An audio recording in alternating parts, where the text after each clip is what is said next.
let me tell you what the gospel isn't. The gospel is not your personal testimony. I think personal testimonies are a good thing, and we're called to testify to the greatness of Christ and what he's meant for us in our lives. It's a wonderful thing. But giving your personal testimony is pre-evangelism. It's not evangelism. Evangelism is proclaiming the gospel. And to say that God loves all people unconditionally is not the gospel. It's not even true. Or to say that God loves you and has a wonderful plan for your life, that's not the gospel. The gospel in the New Testament is the gospel about Jesus, his person, who he is, his work, what he has done. For many, many years, I've taught in the seminary and taught, among other courses on the gospel.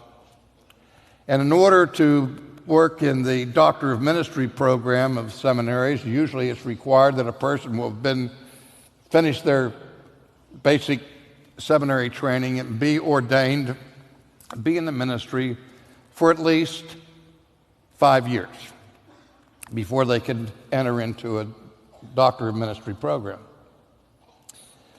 And when I teach on these questions, it would be my custom to stand in front of the room with the chalkboard and a piece of chalk in my hand with the first class of our students and say, let's start here, the ABCs.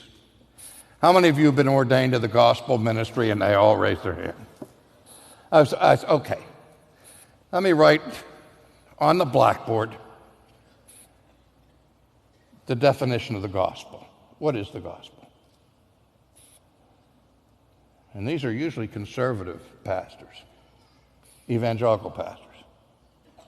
In my experience, it's anecdotal, not absolute, not scientific. Not 1 in 10 have been able to give an adequate definition of the gospel. They'll say, the gospel means that I can be forgiven of my sins. Yes, it does. The gospel means I can have a meaningful life. Yes, it does. But those are consequences and results of God. They're not the gospel. The gospel is a clearly defined message. If you want to see what it is, go to the sermons in the preaching of the book of Acts and notice and underscore the content of those sermons. And there you will discover what the gospel is. It's about Jesus, who was born according to the scriptures and who lived a sinless life and who died an atoning death on the cross, and for our righteousness God raised him from the dead